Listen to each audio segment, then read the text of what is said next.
Good evening. I'm Dan Cheeley, and I'm the director of the Collegium Institute, as well as the executive director of the University of Pennsylvania's program for research on religion and urban civil society. On behalf of both organizations, it's my pleasure to welcome you to the Spring 2021 Forum of the Magi Project, Probing the Shallows of the Unknown.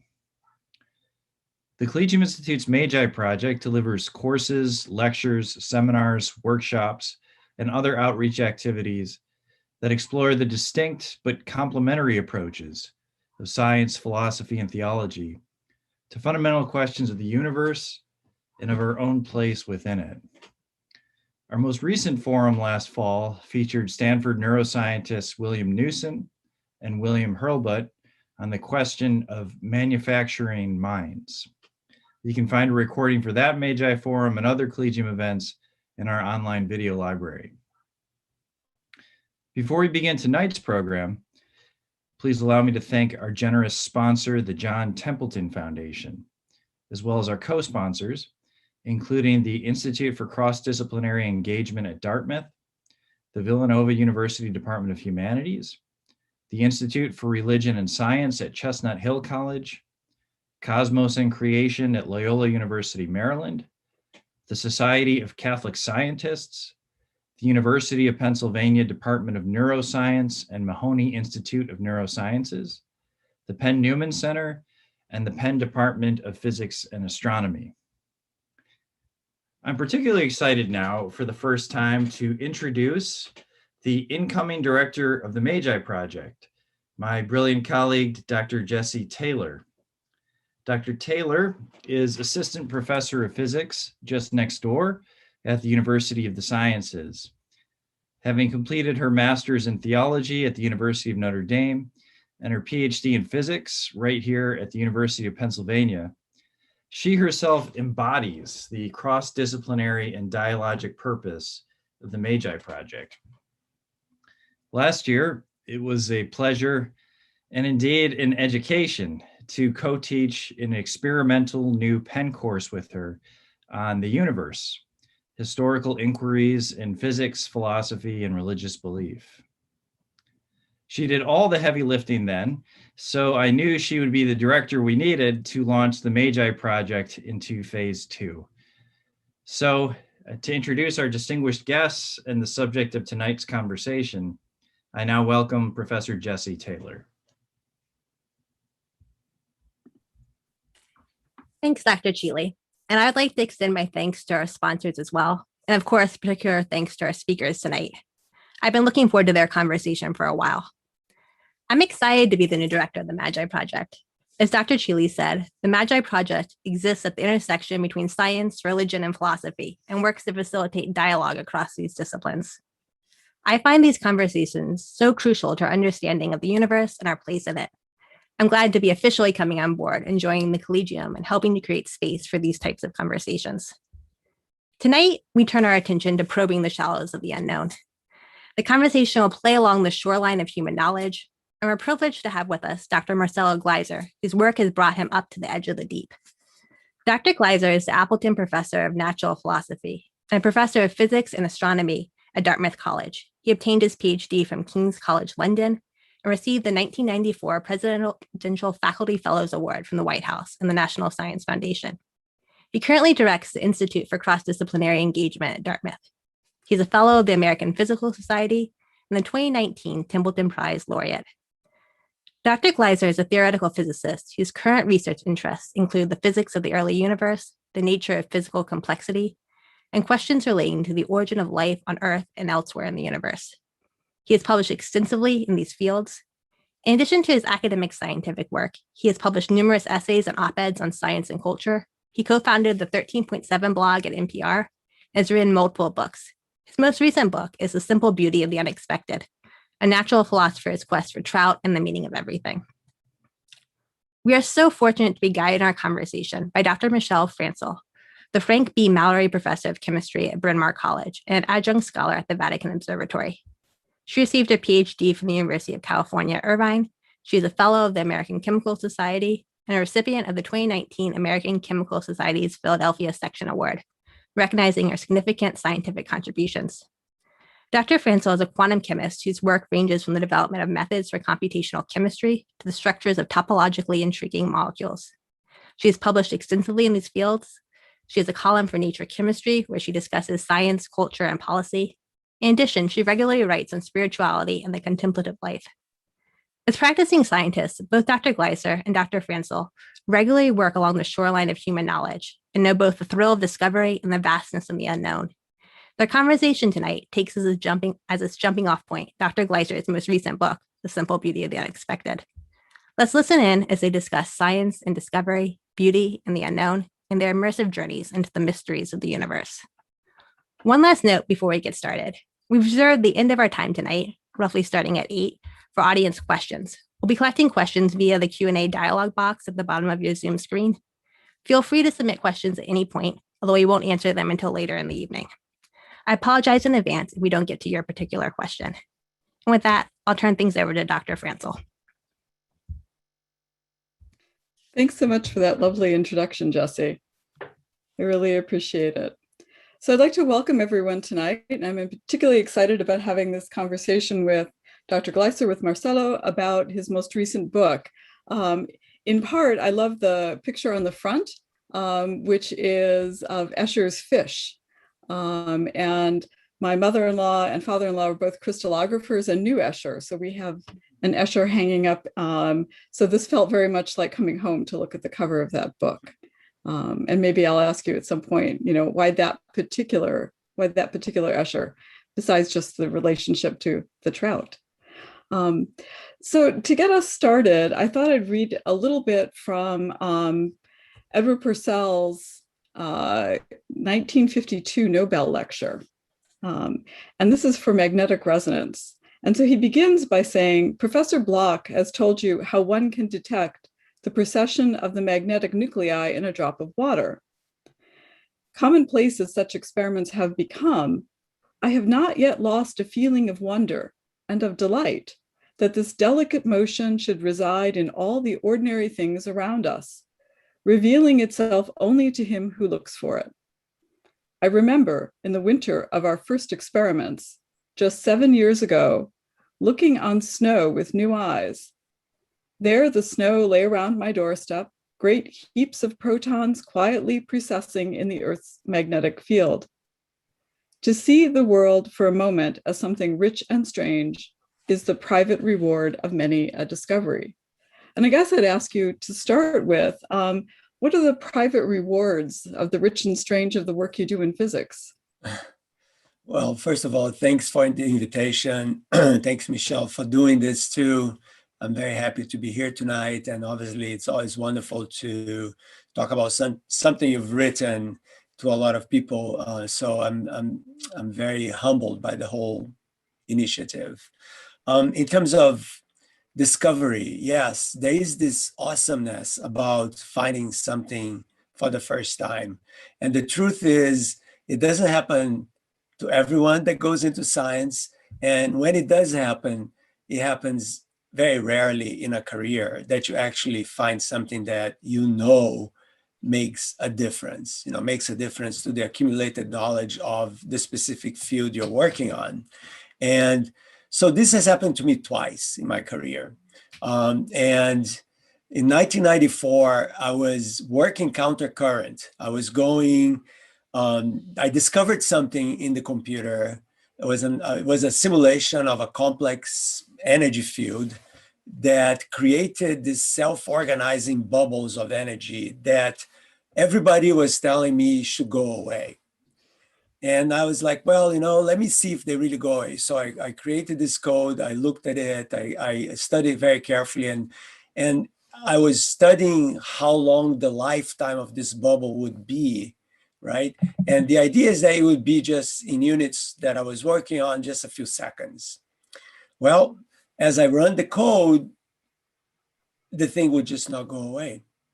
It was sort of like if you hit a drum and the drum kept drumming, then you heard the sound without it ever going away. There was a self-supported, self-organizing system that I called oscillons. The very same year, some people at the University of Texas in Austin working a completely different physical system. They're looking at vibrating beads of glass on a surface with a certain, and they discovered organized patterns in these vibrating beads of glass, and they called them oscillons. Completely, because there was something about this structure that was really captivating. And then I realized, and the point here is that the very moment that I saw the light, the energy, instead of decaying, staying constant for a very, very long time, I really felt that cold in the stomach that I think is this beautiful feeling of elation when you discover something that goes against what everybody was expecting, and that is new. This kind of idea that you're seeing something for the first time, as far as you know. Now, of course, when I did my bibliographical research to publish the paper, I found out that some two fellows in Russia and then the Soviet Union discovered something very similar in 1974, so about 20 years before me, and obviously I gave them reference, but still, to me, that thrill was absolutely beautiful. And it makes some connection with unknown parts of yourself, and to me, it was a very spiritual experience. Yeah, I mean, I think that notion of something that's all new that you think that no one else has ever seen before is really an incredible thrill. And I've had it a couple times in my career, and I hope to have it at least one more time before I retire. But as you know, it's you can never depend on it. It's not something you can make progress, but that moment of real discovery, I think, is very rare. It really is. And I mean, as you probably know, it started a whole new area of research, which is wonderful. Mm-hmm. And it's going on still very actively nowadays with many different groups working on these oscillons in different activities and different parts of physics. And so it's a very rewarding thing to know that you've done something that is making a small amount of difference in that small area of knowledge, so to speak. That one spot that you're standing on the shore. Yeah, exactly. So your book is about the simple beauty of the unexpected. And you say in there that scientists and mystics share a desire to connect to the grander reality, to the mysterious and the unknowable. And you urge people to focus on the experience without trying to explain it, or at least not try to explain it in scientific terms. You say, you should give up this notion of, for example, today, about 4:00 this afternoon, I pulled a book off the shelf and thought I would, just read a few pages. And as I did, the opening sentences were to stop those words and just to exist somehow in the fullness and unspeakableness of the present, and to let whatever is down in the holy place drift up. And I'm thinking, oh boy, this is synchronicity right here, right? Because we're going to talk tonight about the book, which includes fishing and thinking about pulling things up from the depths. And but my scientist self says, I can explain it by saying not synchronicity, but the title of the book is The Remarkable Ordinary, right? And I read your book and I'm thinking about the ordinary. So when I pull a book off the shelf, that's what it is. But there's this temptation to want to describe it using scientific terms. As a quantum mechanic, I find, you see the word quantum all over the place. And I joke with my students that anytime someone can't explain something in the popular culture, they call it quantum. There's quantum diets, and there's even, my blog is Quantum Theology, which is sort of a joke, since it's about quantum mechanics and theology, but not the two shoved together in that way. But you'd say, instead of trying to explain it, to celebrate the simple beauty of the unexpected. And I guess I'd start by asking you, what's simple beauty as opposed to beauty, or is it a continuum? Yeah, so the title of this book came, I think I even explained that when I was walking around Durham. And at that time, I was an avid fly fisherman. And I was walking down the river and just along the river. And this big salmon jumped up out of nowhere. And it was completely remarkable to me. First of all, that a salmon would be there. And second of all, they would jump out of the water immediately as I'm walking, this idea of synchronicity, right? And that moment had a significance for me that was not like, oh my God, I want to get that salmon. You know, it was not that predatory or human approach to nature at all. It was actually, this is a celebration of something which is much bigger than I am. The fact that this salmon sort of graced me with that moment was just a gift. At least I looked at it with gratitude, you know, and I was not trying to analyze it. And then afterwards, I did ask, how could a salmon be there? And I was told that that time of the year, that's what they do. And I'm like, okay, so it wasn't. So there is that explanation, but the jump and the moment and the synchronicity was all the meaning that I needed at the time. And I think the idea is that you can look at something that happens in your life from many different angles. And they're all important, they're complementary, some are more important than others. And instead of talking about salmon, you could talk, for example, about a glass of wine. So you have a glass of wine in your hand, and if you're a biochemist, you're going to say, yes, the fermentation of the grapes, you know, gave rise to the sugar and then the alcohol. It's wonderful. And then if you're a physicist, you're going to talk about the refraction of light. If you are a quantum mechanic like you are, you could talk about the crystalline structure of the glass and what sort of vibrational modes are there. So these are all important and descriptive scientific ways of thinking about the glass. But then there is also the color, the subjectivity of seeing the color of the wine, of smelling the bouquet of the wine. And of course, there is also the moment that you're drinking that wine. Could be by yourself, it could be with someone that is very meaningful to you. And all of these points, all of them are part of that experience in the moment of drinking that glass of wine. And to just look at it from a one-dimensional perspective, oh yes, wine is great because about biochemistry and the fermentation of the grapes. And by the way, Pasteur discovered that, and it was all about, you know, homochirality of the biomolecules, etc. You can go on and on with that. And like, so do you like the wine? And and all of these things are extremely important for that moment. And when we are trained in science, we are unfortunately trained, and clearly Michelle is an exception, and Jesse definitely is an exception too. We are trained to think very one-dimensionally about things. We are trained to be technicians, to be very good at one particular corner of knowledge, is what Isaiah Berlin, you know, the wonderful historian of ideas from Oxford, which wrote an essay called the Fox and the Hedgehog, where he compares, you know, in his case, he was thinking about thinkers, but it could be for really any human being, that the hedgehog knows one thing very nice and deeply, and the fox knows many things. And by nature, I tend to think like more like a fox than a hedgehog. Although, of course, if you don't have a level of specialization in the sciences, you can't publish papers and you are in trouble, right? But the point is that I always try to celebrate this plurality of knowledge as something which is fundamentally human in all of us. And that should be not kind of repressed, but really celebrated as a whole. So the simple beauty, the use of the word simple, is that beauty does not necessarily need to carry any kind of baggage in the word. Like, for example, if you talk to a Platonist, you know, they're saying that beauty is truth and truth is beauty, like the Keats poem. And there is simplicity in the beauty of the moment without any deeper rational analysis of it. So it's a bit of a cry against the monolithic thinking that comes from the Enlightenment, that every question has a single answer, and that answer has to be rational only.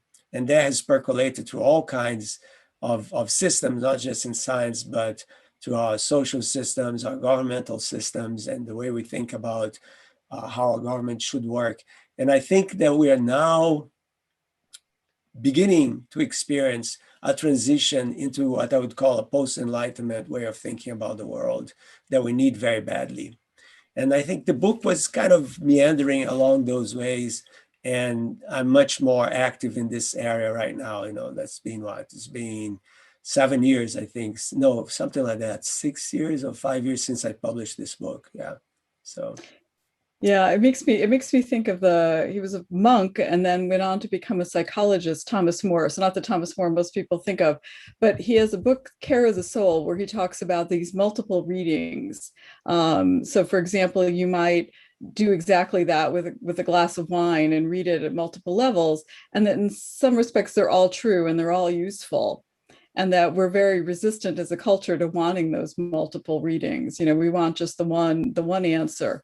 And I find, when I'm doing research and looking at a molecule, there's that temptation to the multiple readings collapsing down to a single one. What's the structure of this molecule and what is it good for? How am I going to make it? But there's also just, looking at it and admiring it as it is, to behold it, like you might, a painting. Chemists have a real problem with beauty. Roald Hoffman, who is my friend, I know him really well. Yes. Oh, okay. You know Yes.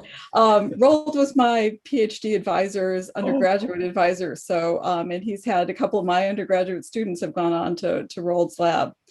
He's a fantastic advisor. I cannot say my students have had fabulous experiences. But he commented in a piece about beauty and chemistry that chemistry has a special problem with awe, which he says physicists don't seem to suffer from. So it sounds like you and Roald could have an interesting conversation about this. And he muses that it's the scale of the problems. Physics takes on these cosmic problems, and chemists are interested, really in the very small. And which got me to think and write an essay about, what made for a beautiful molecule, at least. But do you think physics is better positioned to appreciate the beauty in the universe than perhaps chemistry is? That's a tricky question because my gut reaction is, why should it be? In the sense that every science can appreciate this beauty. And of course, we have to qualify what do we mean by beauty when we're talking about science, right? I mean, there are different ways of thinking about that.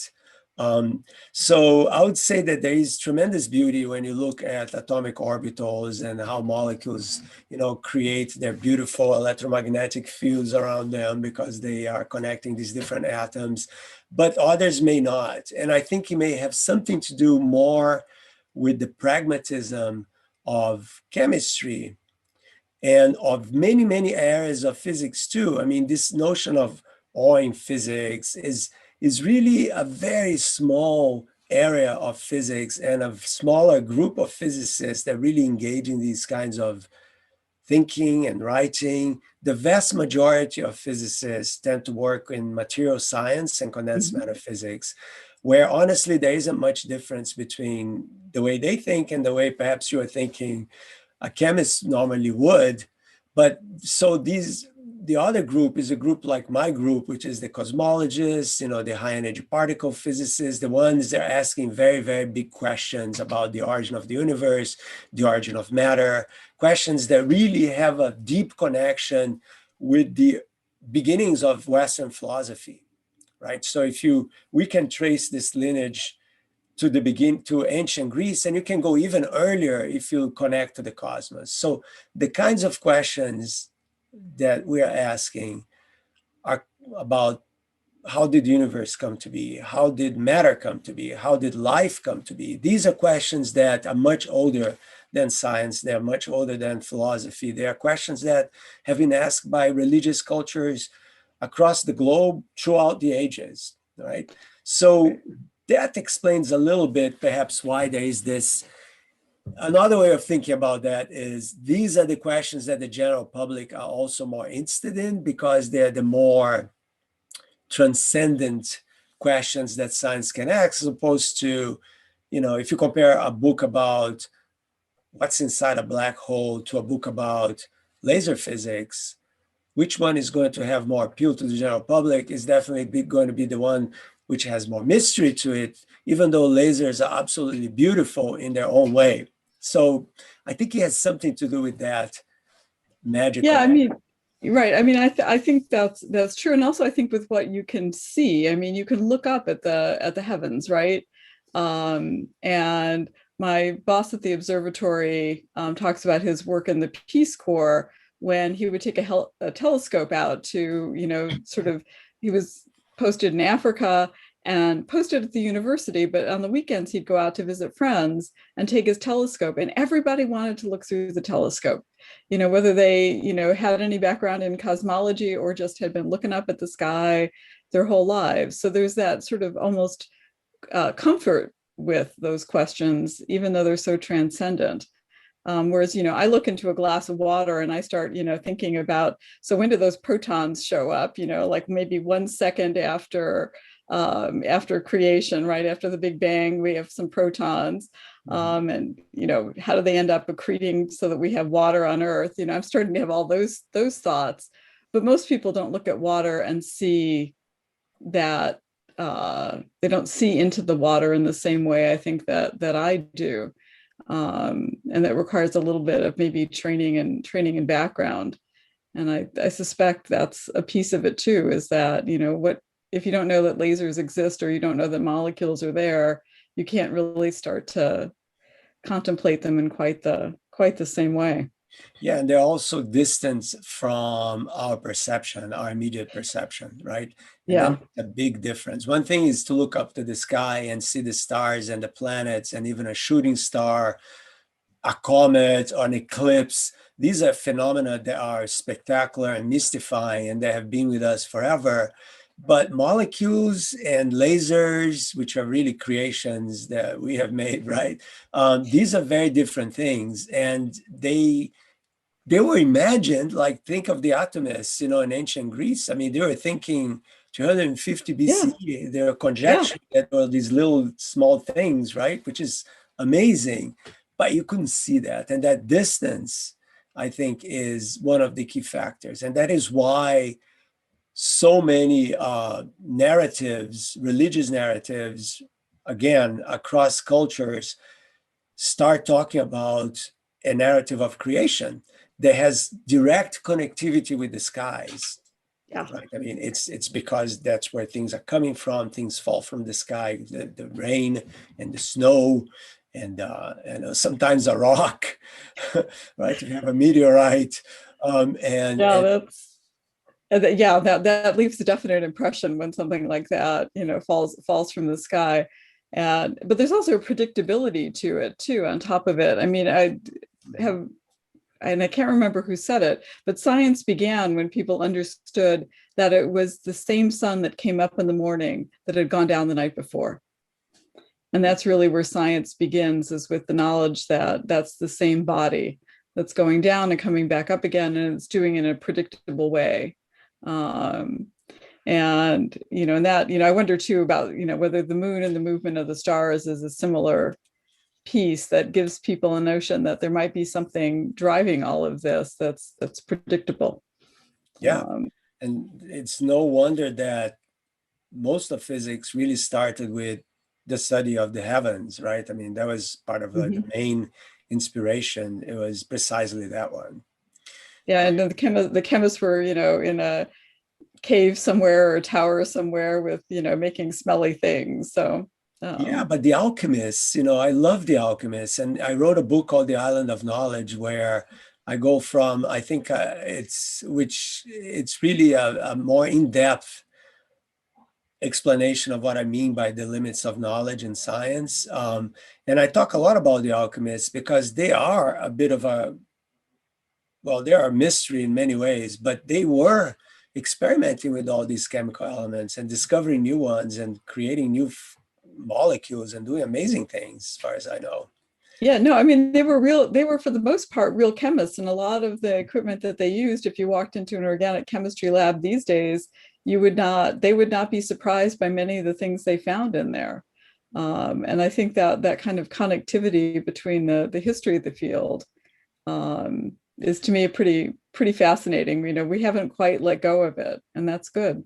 And the fundamental lemma of the alchemists, I think, was from this legendary being called Hermes Trismegistus or something like that, that supposedly had his origins in Egypt, was as on earth as in heaven, which is a beautiful kind of unification of what is happening here on earth is also what's happening in the heavens, which was vindicated by science, right? Yeah. I mean, yay, we have the same chemical elements here that we have everywhere else, you know. I mean, these are, and to me, so when chemists are not being awed by their science, I would say, but look, the same laws of chemistry apply across the universe. So you know that the magnesium that you have here and the sulfur that you have here is in other worlds doing their own amazing things. And there is the beautiful geochemistry of other atmospheres that you have no idea about. That has to be awesome. Right. I mean, to me, this is awesome. This, you know, the sort of the intricate beauty of it too, you know, that reactions are happening in interstellar space, and the sort of quantum chemistry I do can describe those pretty well. And so, you know, that connection between what's happening in my computer and what's happening, you know, in deep space is, to me, awe-inspiring. Yeah, organic synthesis because of ultraviolet radiation in birth in stellar birth regions. So like the universe is cooking up stuff. Yeah, I mean, it's making real molecules, and we can identify them from here. I mean, that's, you know, Yes. part of, you know, when I teach quantum mechanics, I pull out some of that data and show students that, you know, we can say, look, this molecule is out there because we can predict that line, you know, to 4 decimal places. So there's not anything else it could be. Right. And that ability to sort of reach out and touch something in a way is pretty awe-inspiring to me. But not all of my chemistry colleagues, I think, are quite so. And that's a very personal thing. You know, I would say that you can go to a law office and you're going to find all kinds of lawyers, and some of them are going to be more pragmatic, others are not. Some are going to be more idealistic and others are not. And I think scientists are no exception. You know, we're human beings like everybody else, and there'll be some that are more interested in the technical details of something, and others that are more interested in, yes, I have to dominate some techniques, but the questions I ask have a different nature to them. And that's perfectly fine. And no, I have no quibble with my colleagues who don't necessarily look upon their things with awe. But I do find it funny how many antibodies, to use current sort of things, my colleagues have to using the word beauty, even when it comes to their molecules, even in private conversation. And they might talk about an elegant synthesis, but that's about as far as most of them are willing to go. You know, I think that's interesting because that is a symptom of the sort of repressive and somewhat dogmatic nature of science departments, in which if you cannot have a quantifiable criterion to connect to the word beauty, it should not be used within scientific discourse, period. And I think they're doing that to protect their own turf in a sense. But I think that kind of fear is absolutely unnecessary. So to a physicist, or at least most physicists that think that way, and you know, there are like 2 Nobel laureates that write a lot about this, like Steven Weinberg and Frank Wilczek. They use the word beauty in a way that I don't, but the way they use it is, a theory is beautiful when, just like in a Mozart symphony, you cannot take a single note without making the whole structure collapse. A theory of beauty is beautiful when it is completely self-contained, has huge explanatory power with very basic few principles. So the less complicated the conceptual structure is, the more powerful it has to explain. That is a beautiful theory. There is beauty in simplicity, which brings us back to the beginning of, you know, my question, which was, you know, what's a simple beauty? Is maybe one that, you know, you can't pull anything more from without it all collapsing. Yeah. And I think I was also thinking of quantum physics actually when I thought about the simple beauty of the unexpected, because as you know, in quantum mechanics is a very strange thing. So quantum physics is of course the physics that studies the world of the very small, of molecules, atoms, subatomic particles, and it goes by a set of rules which is very, very different from the rules of our everyday life. And the weird thing about it is that when quantum physics came into being in the first 3 decades of the 20th century, you had like two groups of very brilliant scientists, one of them saying, accept the fact that in the world of the very small, probability is what rules. And the other group saying that just cannot be the final word, that the probability that we measure in quantum physics is really a manifestation of some kind of underlying order that has some causality and deterministic forces acting on it. And so Einstein and Max Planck and even Schrodinger belong to this group, and Bohr and Heisenberg. Whoa. All right.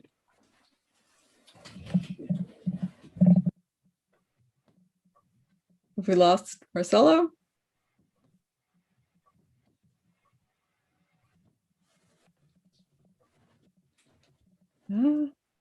Let me see if I can start again. Hold on.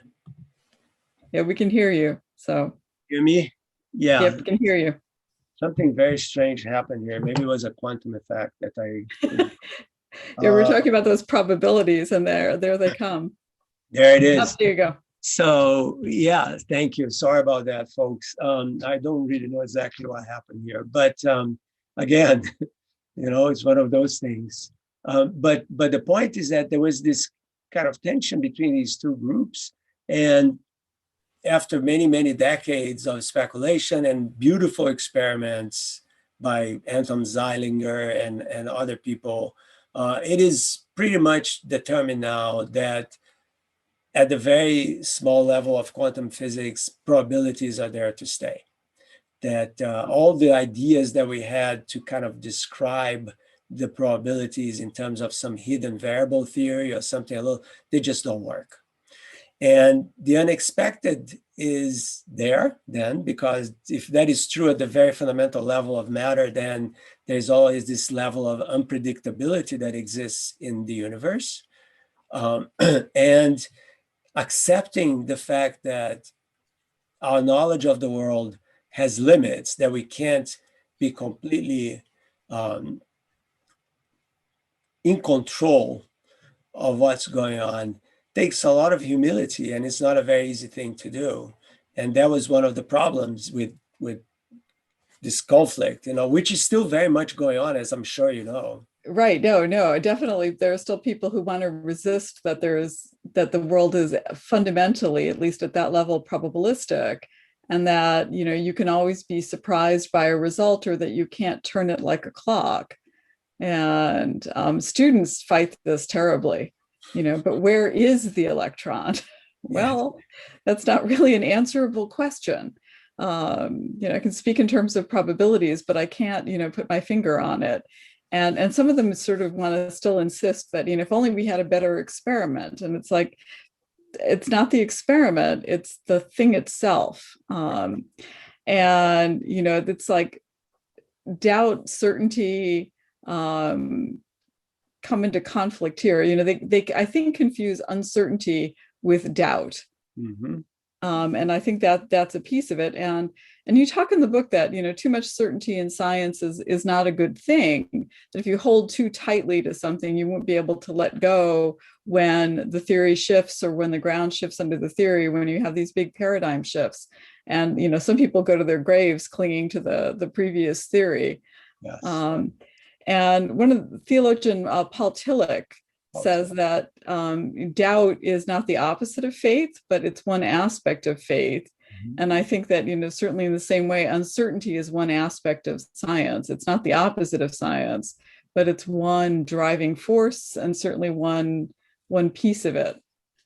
Absolutely. And in fact, I like to say that science is a flirt with the unknown. It really is about probing the edge of knowledge, because what you want to do is that's where the metaphor of the island of knowledge comes from. The idea being that if we put the knowledge of the world in an island, this island is growing as we learn more about the world, about ourselves in the world. And you can put arts if you want in the island, because there are different ways in which you can know yourself, not just through MRIs or electrocardiograms, but also by the way you create works of art. That's also an expression of being human. But the point is that surrounding an island, like any other island, there is this ocean of the unknown. And scientific triumphalism would say that, hey, eventually, this island is just going to grow and there's not going to be any ocean of the unknown. It's just a matter of time before we solve all the fundamental questions. And believe it or not, many very big names in the history of science have made proclamations like this. And the point is that is fundamentally wrong. Why? Because the paradox of knowledge is that as this island grows, the shores of our ignorance, which is the perimetry, the periphery of this island, they're also growing, which means that every time there's a new discovery in science, a new instrument that allows you to see things that you haven't seen before, new windows open up to equip you to ask questions that you could not possibly have even contemplated before. There are many, many examples of that in the history of science. Like imagine astronomy before and after the telescope in 1609, or biology and the study of life before, after the invention of the microscope, also in the 17th century, and chemistry without spectrometry, right? And you can go on and on and on. I mean, my field fundamentally changed with the ability to do high-level computations. Exactly. Right. Without the computer, computational chemistry really was, stuck with very small problems and nothing. There were questions you couldn't even begin to ask or see without that. And I was thinking, I mean, my interest is in molecules. I tell students I'm interested in molecules that misbehave, that don't follow the rules that chemists think they ought to follow. I mean, but there is a rule underlying it, and trying to understand what's there as opposed to what you think ought to be there. And that's hard for students. They would like, and for, sometimes I give a talk about molecules and someone will say, but it can't be that way. And I say, but it is. So the question really now becomes why, and not about, trying to force it into some picture that just meets your expectations. In a way, it feels like they want to, shove the molecules back into a box. But that's beautiful. So you invented this great methodology for discovery, because deep down that it's precisely in the cracks of these weird behaviors that new science can emerge. Oh, yeah. Yeah. Right? And that is unexpected. I mean, you have this intuition, look, this thing is behaving weirdly because there is something new that we do not know about dictating that behavior.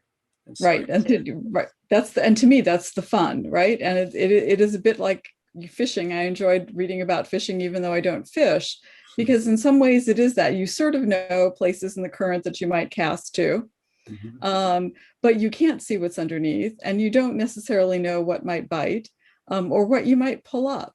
Exactly. And I love that sort of unexpected surprise in all of this.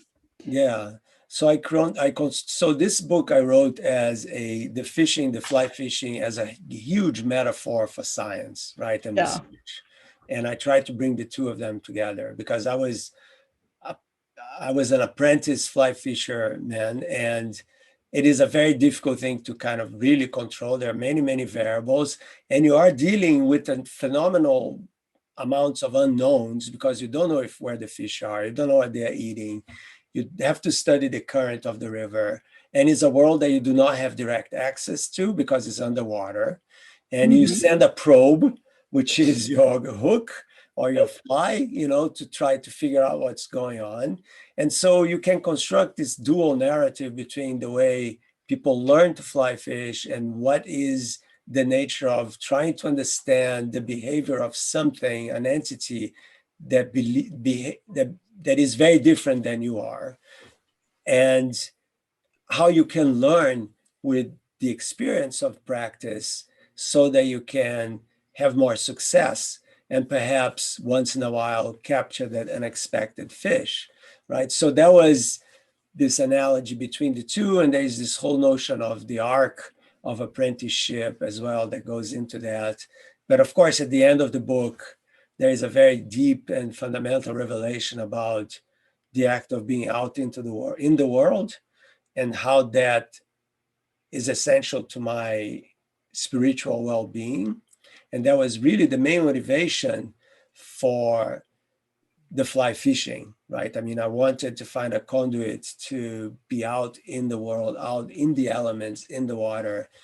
And because it's a very meditative and immersive notion of being in the world. And honestly, I was trying to invoke a little bit of the sacredness of the land that our ancients had already understood way before we did, and we came and we destroyed or tried to destroy everything.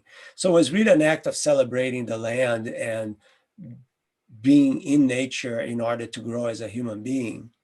It made me think about the desert fathers and mothers who in sort of the years 400 to 600 went into the desert in Egypt. One of them, St. Anthony the Great, said, he went there to read the book of God. And to do that, all he had to do was look around him at nature, that was for him. I can read it at any time. He said, I don't need the scriptures. It lays here before me. It's nature. And we think about them as being ascetics, but in some ways there's a real extravagance to being able to let go of all of that and go, seeking God in the desert. And so you talk about, that you can't leave a monastery unchanged, that the fly fishing changed you perhaps in the same way, which made me think about a decade ago, I spent 30 days in silence at a retreat house right on the Atlantic Ocean. I mean, literally, when the waves broke, sometimes the waves broke over the dining hall in a big storm.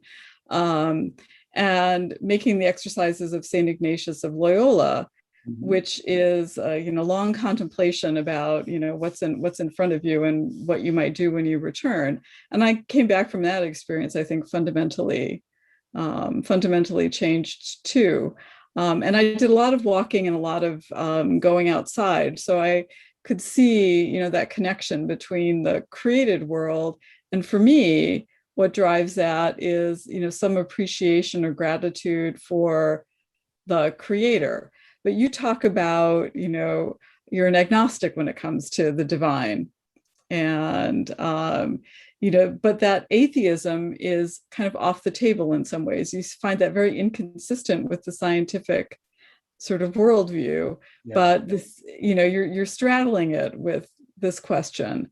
Yet you talk about a spiritual life. And I guess I'm asking, where does the soul come into all of this? Okay, so lots of complicated things going on.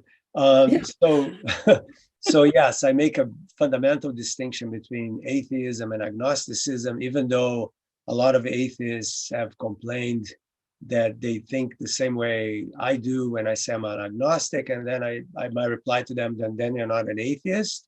There are many shades of atheism, I guess. There's a more radical atheism that basically is a fundamental denial of any kind of divinity in the world, period. And why do I think that is contradictory with the scientific method? Well, because you cannot make a categorical affirmation about the existence or non-existence of an entity that you cannot measure. So it is, or as people use when they talk about aliens, the absence of evidence is not evidence of absence. So so when you make a categorical denial, you say it's in the negative, there is no such thing. You have to ask, why are you making that statement? And the answer usually is because I see no evidence of it. But that is a very incomplete kind of answer to get to a fundamental categorical negative. It's like there is no such thing. So an agnostic would not do that, because an agnostic would say, well, I may not find direct evidence for the existence of divinity or any kind of deity in the world. However, I understand that my knowledge of reality is profoundly limited, that I don't know, I don't have all the answers. I cannot see everything that exists around me. And I have to keep the possibility open, because only that way I can actually see it if it comes to me at some point. And so that is a very different way of, so it's not a categorical negative at all. And so I've been seen as the scientist that calls the atheism as inconsistent with the scientific method, which is funny because most scientists that declare themselves atheists are grounding their position on science. And I'm like, you're not using science the right way, because you have zero evidence either way. You have a conviction that is a faith, it is a belief in non-belief, nothing more, nothing less. So. Right. I mean, because I, look at the world and I see that as evidence of God, right?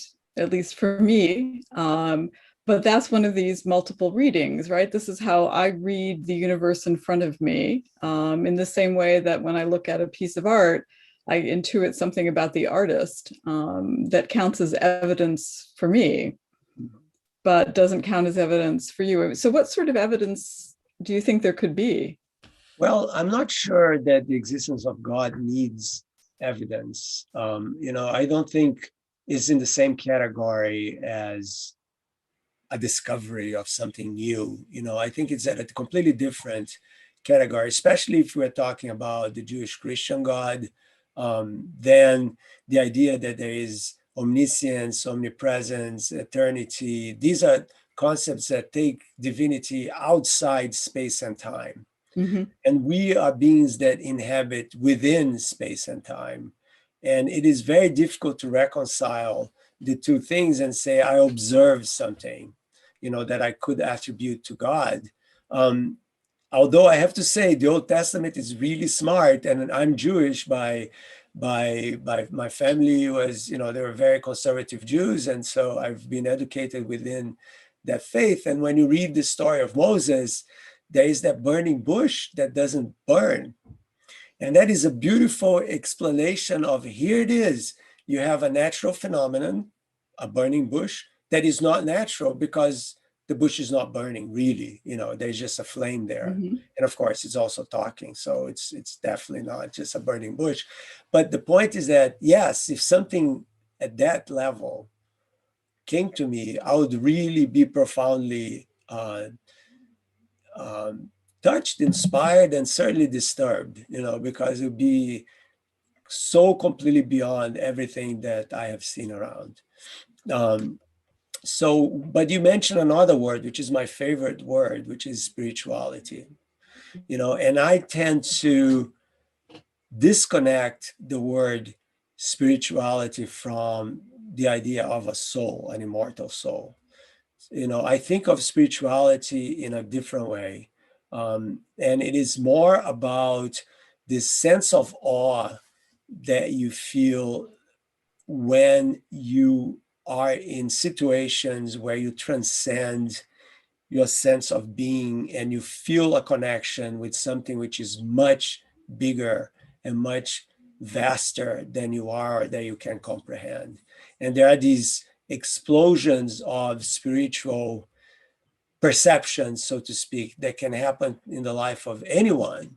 And the way we started our conversation tonight talking about when you make scientific discoveries and you have that strange feeling that, a reductionist neuroscientist say, but of course, that's just a bunch of endorphins and cannabinoids in your brain, and that's all there is to it. No, that's not all there is to it. That is the consequence of the experience. What is essential is the experience itself. And it triggered the release of all these hormones, but that is not what the experience is, or definitely what it means to you. And so at the end of the simple beauty of the unexpected, when I'm fishing in Iceland in this absolutely spectacular place where the trout look are gigantic. They're like 15, 20-pound trout. They look more like salmon than anything else. And I caught a few, and of course, I never kill a fish. I always used to put it back. I haven't fly fished in 15 years now, 14 years now. But I caught this brown trout. It was just absolutely beautiful. And I looked at it and I said, what right do I have to do this act of violence to this fish? Because even if you put the fish back, you are yanking it, you are forcing it out of its element. It is definitely a violent act. And I never looked at it that way because I was immersed in this notion, oh, but our fly fishing is gentle, is artful, is Zen-like. And yes, but with the purpose of catching the fish, either killing it or bringing it back down, but still of hitting it and hurting it. And at that moment, I said, wait a second. If what I'm doing here is to respond to my urge of being out in the world, so I can be immersed in nature, so I can connect with this spiritual level of existence, I don't need to be fly fishing. I can just be out in the world. And that is what I have been doing ever since. Now, how do I do it? Instead of fly fishing now, I became a very serious mountain runner. And you say, what? And the reason for that is because the running is a form of moving meditation. And it's not the same thing as jogging around the block at all. We do things which are very, very long, hours and hours. So when you talk about the ascetics, there is a very beautiful and interesting overlap throughout the history of faith, of different kinds of religions, where the extreme physical endurance leads to an openness to the divine, to the spiritual. And the ascetics were definitely an example of that. But there are many, many other ones. Some of them, the Buddhist tradition has monks in outside Kyoto that do that. The Tibetan monks also have the so-called the wind runners, and there are all sorts of examples. The list is right. I had an amazing experience where I hiked with a Buddhist monk up to the top of a mountain in Japan, at which point, there was a ritual for forgiveness up there, but that is their mountain. These are the mountain spiritualities of the Buddhist strand that believes that, it is out in nature as opposed to within a temple. Yeah. Is that the Tendai monks of Mount Hiei outside Kyoto? Is that who you're talking about? No, different one. And no trail. You just simply, essentially head up the mountain. It was quite an experience. To these monks, the mountain is the body of the Buddha. And so the moving on the mountain is a form of worship. And I'm very much part of that. And I asked, just to give a very concrete example, yes, I live right by the Appalachian Trail here in New Hampshire. And yesterday I went for a trail run after months of snow. It finally melted over here. And I could connect, and I was completely alone in this wilderness. And at some point I stopped and I was like, filled with tears. I'm like, my goodness, this is such a privilege to be able to be here right now, and that is, to me, a spiritual experience. It's about the idea of the spirit, of the inspire and expire, and by doing this breathing of the soul of the earth, so to speak, you really connect yourself in a very deep level with who you are and what the universe is. And that is the way, I guess, I worship. That's St. John of the Cross talks about breathing God and God breathing us. It's the breathing of the soul in God and of God in the soul. So maybe I'll finish it by saying that Walter Burkhardt, who was a Jesuit preacher and a very fine preacher here in Philadelphia, once called contemplative prayer a long, loving look at the real. And to me, that's an equally good definition of science. A long, passionate, loving look at what is in front of you. And I feel like when I got to the end of your book, that's where you had arrived, that to pray, to worship, to be in awe, however you want to describe it for you, was a presence and a loving presence to what was there. That's exactly right. Thank you for noticing that. That is what I would say is the deepest expression of all this work that I'm doing now. And that's why I write these books, you know, to tell people that there are many ways in which you can connect to the world in ways which are very meaningful, very deep, and right now very necessary and timely. You know, I think that we live in a moment where we must discover our link and dependence to the sacredness of the land, which was so important to our ancestors and that we have lost over the last few centuries of rampant industrialization. But we need this, and this pandemic is a very good example of our fragility as a species, and we have to wake up for this before we are sorry. Yeah, in Laudato Si, Pope Francis talks about the need for painful awareness. Painful awareness. That's and certainly that's what gets us there. I'm keeping an eye on the time, and I think we should probably move to Q&A. And I think we've got questions sitting here in the piece. Let's see what I'm going to take a peek here before I.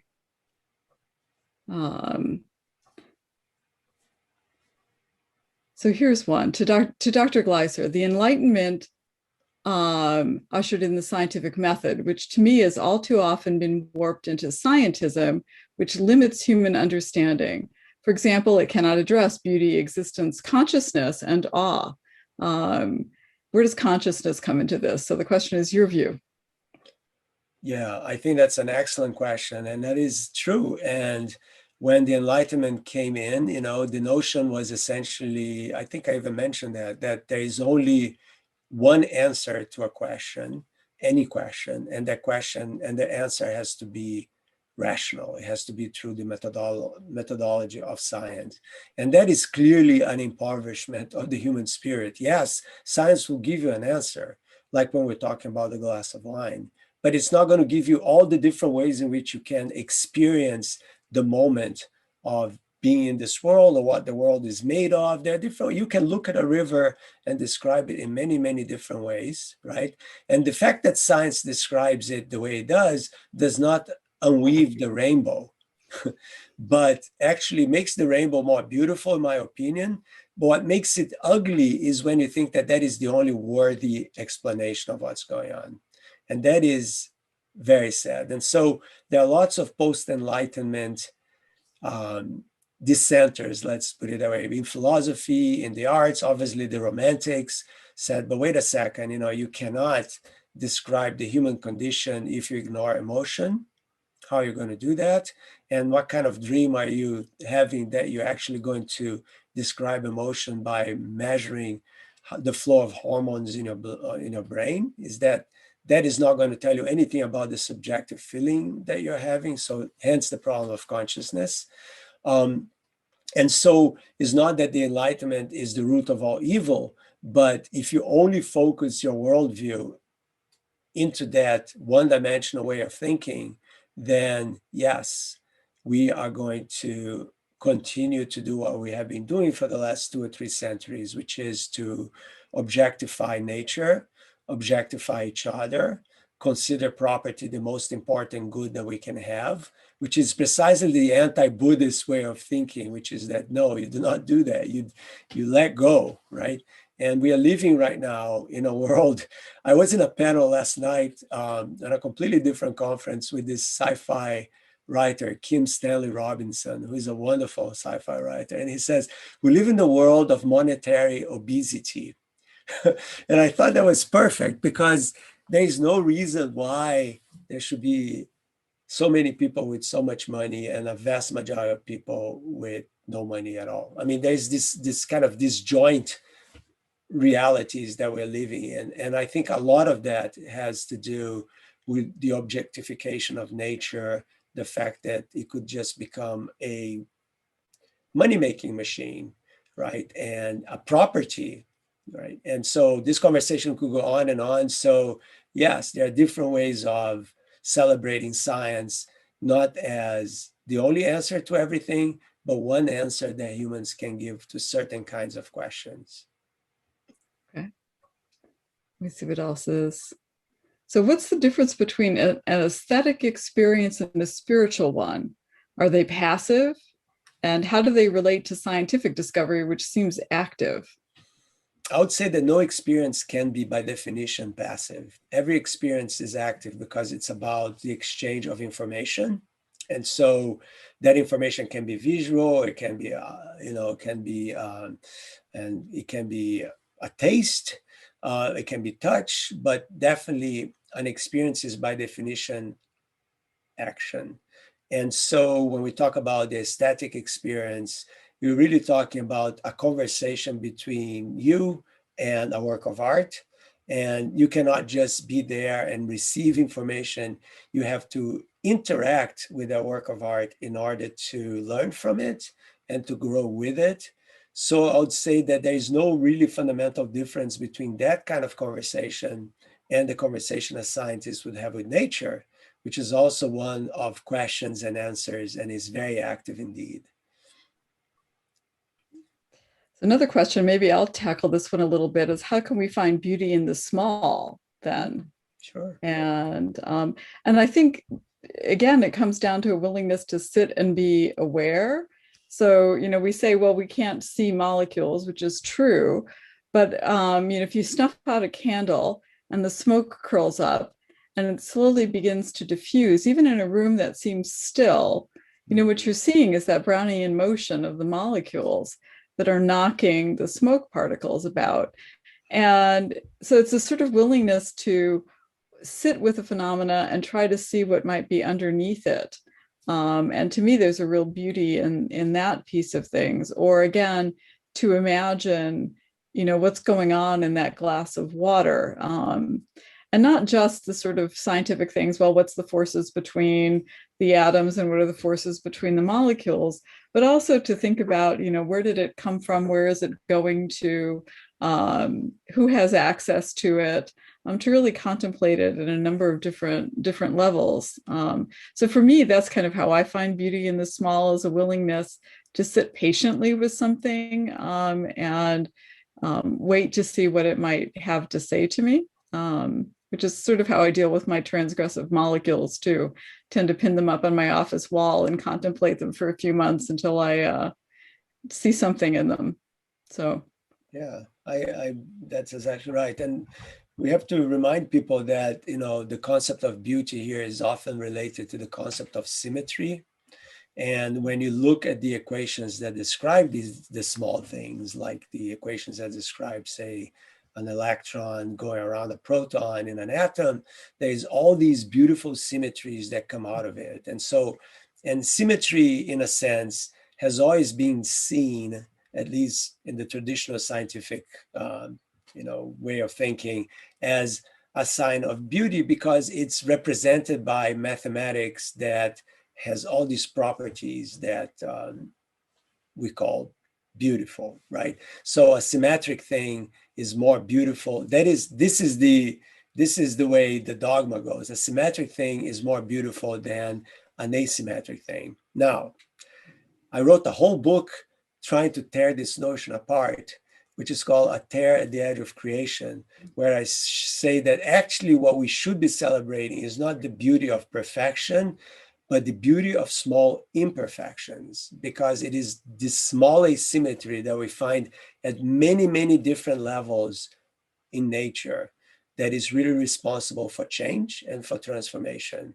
So, for example, in physics, there is the asymmetry between matter and antimatter. The idea that there is more matter than antimatter in the universe is a fundamental asymmetry of nature, because the laws would tell you that should be equal amounts of both. But if there were, we wouldn't be here. The universe would be just a bath of photons, light, not very interesting, no structures whatsoever. So we are here because of the fundamental asymmetry. In chemistry, I mentioned the biochemistry of life as having this asymmetry between the left-handed and right-handed molecules. I mean, that's not a technical term, but let's just use we'll take it. I'll take it. And without that, life would not work. And one of the big questions of the origin of life is research. Right, is why, why do we have this particular chirality? Why do we have this handedness? And no, those are the deep questions. I mean, I think about this when I wrote about the beauty of molecules. I mean, one of the things I thought about was wabi sabi, the Japanese notion that the imperfection is part of the beauty of it, and that there certainly are molecules that have that piece to it. And the sort of protein with a small dangling end to it. It's not this beautiful sphere, but in fact that's often the point of attachment or the point of entry. So to me they're molecules that have that kind of interesting asymmetry to them. And the current set of molecules I'm working with are chiral. In fact, there's a left-handed version and a right-handed version. And they're shaped like Möbius strips. And they have one spot where the twist is really tight. It's not evenly distributed.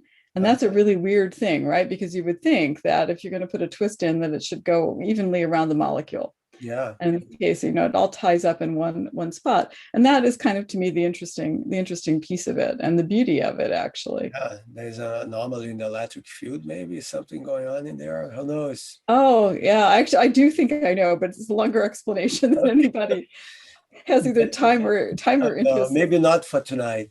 But the point is this, that the symmetry also should be celebrated, because it's really the engine of transformation. We talk about symmetry breaking all the time in elementary particle physics, because that's the thing that really matters in the world. Yeah. And so I am a skeptic of the beauty is truth and truth is beauty. So another question. It's not well known that Max Planck became Catholic toward the end of his life in the 1940s. I admit I did not know that. The quantum revolution seemed to have had this impact on many of its participants. I've struggled to find any reflections on this type of stuff that he might have published. Are either of you aware of any? He has an autobiography that you may want to take a look. I have not read it, but in it, he says something very interesting about people changing ideas. I don't know if you know this one, Michelle. It says that people don't change ideas, people just die, and things are just revealed in a new generation, because it's true. I mean, this whole quantum physics experience tells you exactly. I mean, Einstein died convinced that there was something more to quantum mechanics than just the randomness of it.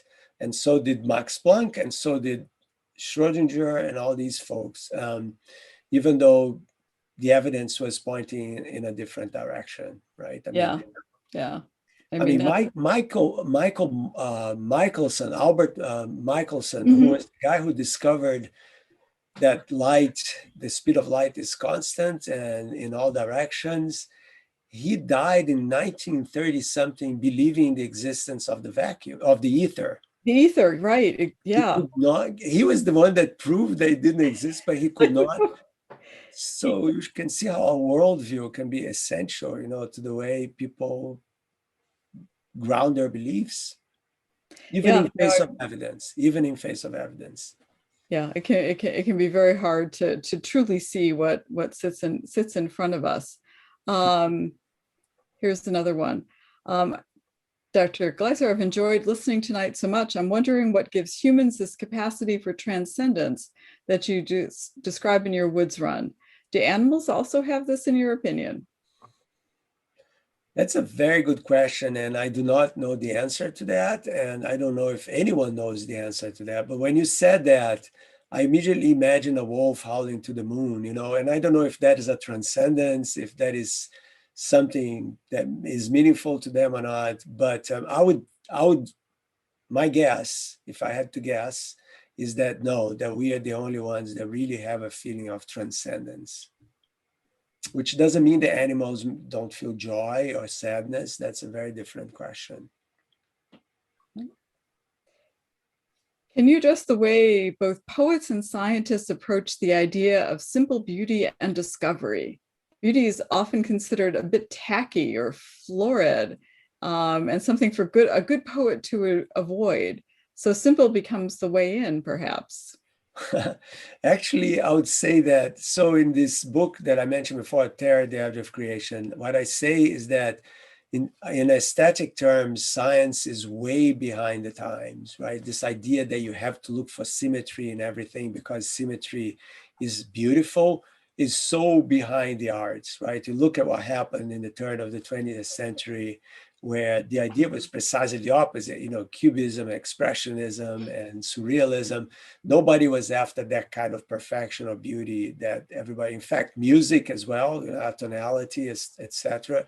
So people are really trying to find ways beyond the notion of perfection in order to enrich the human spirit. And I think that some scientists, actually a lot of scientists, are still stuck with this notion that symmetry is what's really essential in the world. And that is expressed, for example, when you look at these searches for a final theory of everything, right? Which I think is just a very monotheistic expression of there is only one force in the universe, and this force is the most symmetric force and is the most beautiful force. And there is this, for example, one of the ideas is called string theory to describe that. And that is a very Platonic idea that, yes, the most symmetric, is the most beautiful, and the most beautiful is the final truth about the way matter exists in the world.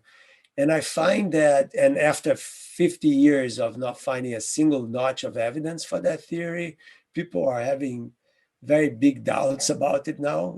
Things are really changing, which is very interesting because my PhD was in string theory, and I became a convert, so to speak, along my professional life. And the question then becomes, when do you give up an idea? How much evidence do you need in order to abandon something that is very dear to you as an idea you have been pursuing professionally for so long? That's a very tough call. Yeah, I mean, I think you become invested in it, and as much it becomes a part of you, and so evidence becomes and there needs to be an emotional change as well as a change that's hard evidence. And I think as scientists, we have a hard time admitting of the emotional attachment that we have to our problems in our fields, and so evidence might not affect that because it's an emotional attachment and not an attachment that's completely rational. Exactly. In all of this. See what other questions. There's a question for me. I asked a good question to Marcelo about what kind of evidence he's looking for that would count for God. In return, can we ask her what kind of evidence or signs she sees out there that point her to God? Huh. Nice. That's a really good question too. I mean, part of it for me is in the connections between people and people's capacity for sort of extraordinary kindness and care. For me, is a sign of something that when there's not something in it for you, but this willingness to sort of completely empty yourself for others, to me there's not to me a driving biological reason for that. It's sort of anti-entropic, but this notion that one would give everything over for someone else strikes me as evidence for God. And that may be for me the strongest evidence there, but the natural world for me is also a huge draw, this beautiful kind of intricacy to things. And the way that the mystery keeps drawing us in, that's kind of inexhaustible. So Marcelo said this too, it's not as if we're going to suddenly solve all of science and we'll completely understand the universe and then what would we do? That the mystery just keeps drawing one in. And I find, to me, that also feels like evidence for God, for the divine, for the transcendent. But there's also a piece too that's just, for me, that is certainly faith, because when you talk about the supernatural, you are talking about something that's outside of the bounds of what's natural. And so it's all indirect evidence. It feels to me like the same way I think about the molecules that we see in interstellar space. I see particular lines. I can calculate what those lines should be based on a structure. And so I can link the two. And I sort of feel similarly about the sort of stirrings that I see in the world, that then I say to me are signs of the transcendent, this ability to move beyond what is best for me or for a single person, and to be willing to give it all over for someone else. So that's kind of what I came out of those 30 days in silence on the edge of the ocean, thinking about. Here's another good question. I think that you mentioned that experience is always active, but what is the role of passion? So that's, Burkhart, a long, loving look of the real. It's clear to me that the reason that I enter into the exploration of a perception is the initial activity that it has on me. So what's the role of passion? Oh, passion is essential. Einstein has this beautiful quote. He says that the most fundamental experience you could feel is the mysterious, because it is the experience that is the cradle of all sciences and the arts. And one who does not feel it is as dead as a snuffed out candle. So, so the idea here is precisely this notion of our need to connect with what we do not know, the idea of the mysterious, that there are questions that have no answers, there are questions that are bigger than we are, bigger than our minds. And that doesn't mean that you're accepting defeat. You can spend your whole life trying to answer a question which is not answerable, but what you will find along the way is bound to transform you as a person and perhaps those around you. And so the passion is really about the search for meaning. It's about finding something in your life that makes you want to wake up every day because there is something important that you need to do in the world that day for yourself and for others. And this is the passion that is true for people that, not just the people that make a difference in the world, but people that live their lives to the fullest, because they know that they need to celebrate the passion of being alive every day, because it's a gift. It's a very beautiful gift. And so that is, to me, passion. And it is really the fundamental drive behind all human creativity. And it is profoundly, and we haven't even talked about this at all tonight, but it is profoundly tied up with the notion of time and the notion of dying. And so there is a very deep connection between being human and being the only animal that is really aware of a finite time in this world. And that makes all the difference. And that is what I think is illuminating this passion that we want to feel, that we look for when we try to be alive and celebrate the everyday. Yeah, there's a beautiful story about two of the Desert Fathers where one goes to another and says, I do all the things I'm supposed to do. I fast, I say my prayers, and I don't know what more I could do, what more I could be. And the other one looks at him and says, if you wish, you could be all flame, and holds up his hands, and fire shoots from his hands. I mean, it's a very evocative story. And you can imagine like encountering the burning bush, if you saw someone whose hands, were aflame, what that might be. But I think a lot about that story in the notion about what does it mean to be consumed with something, and to really be aflame with whatever purpose one has in the world. And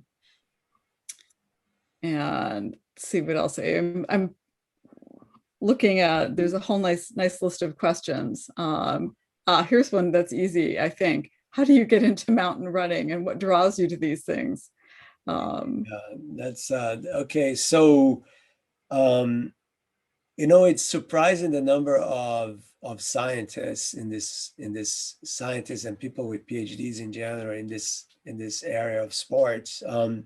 And what drives me into it is the idea of pushing the limits of physical endurance to reach parts of myself that I wouldn't otherwise. The same thing that Michelle did, you go for 30 days with a vow of silence. It sounds almost like a Trappist monastery of some kind, where people just do that for their lives, so the notion that only, which I don't quite agree 100%, but the notion that when you push your physical limits beyond what you think it's possible, you grow in very unexpected ways. And I have experienced that in the last few years when I started doing this.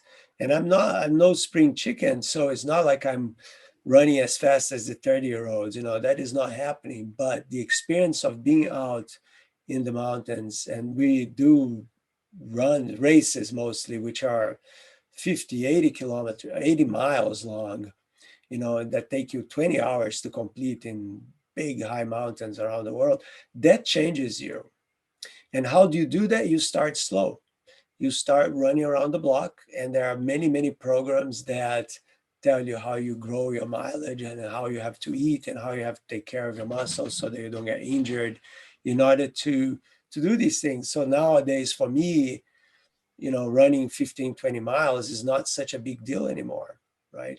I mean, the races, of course, are a completely different experience where you're going to do, I don't know, I'm doing one, hopefully, depending on COVID, in the Spanish Pyrenees in July, which is 105 kilometers. So a little over 60 miles, 62 or so, 65 miles with more than 20,000 feet of climbing.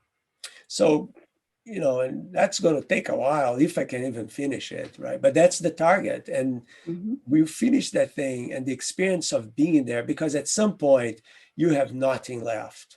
You have no strength, your body's hurting, you're hungry, sometimes you're cold, but you just keep on going and you find the strength that you don't even know you have. And that transforms you in very, very deep ways. And that's essentially why I do this, So it is, like you said, the ascetics, these people that go to the desert for a very, very long time and they don't eat very much, right? And they are out there, and this physical privation is definitely a pathway towards some sort of spiritual opening.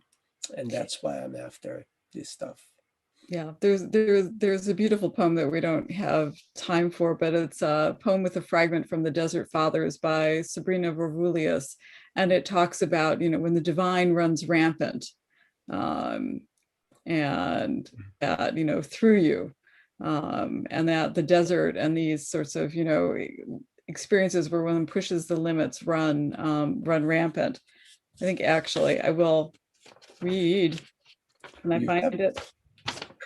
It's tacked by my desk because it's a poem I really truly love, but I think I'll let it sit there. We're coming almost to the end of our time. And so I want to thank you, I think, for a marvelous conversation. We could probably talk for hours more. I'm sorry we didn't quite get to everyone's questions, but people had some terrific questions, and I enjoyed the conversation. Yeah, thank you all. Thank you, Michelle, so much for taking the time to do this. And thank you, everyone from the Magi project, and all of you folks that stayed with us all this time. I hope it was enjoyable for everyone. Yeah, thanks so much. Thank you. Thank you, Dr. Gleiser and Dr. Francel. You've expertly helped us to peer beneath the waves. As we come up for air, you've certainly given us much to think about. Thank you both. Before we all disperse, allow me to take a moment to advertise some of the upcoming events of the Collegium. These events are not related to the Magi project, but represent some of the range of other areas the Collegium explores. On April 20th, the Collegium presents the moral philosophy of business, a philosophy of financial discussion, a conversation with Dr. Kindy Hess and Eric Orts. Dr. Hess is from the College of the Holy Cross and Orts from Wharton, focusing on the ways in which a corporation can be seen as a moral agent. The differing views of this question have profound implications for business ethics, stakeholder theory, environmental policy, investing, and social welfare. Now, on April 29th, the Collegium hosts an evening panel on the making of books, crafting Catholic literature for the 21st century, which will bring together Catholic editors and authors to explore the promises and possibilities of contemporary Catholic fiction. Panelists include Vivian Dedrow, Joshua Rinn, Karen Ulo, Suzanne Wolf. If these interest you, you can find out more about them and about the Magi Project, as well as register for these events on the Collegium's website. Again, thanks to our speakers for this intriguing and broad-ranging conversation, and thanks to all of you for joining us. Have a good night.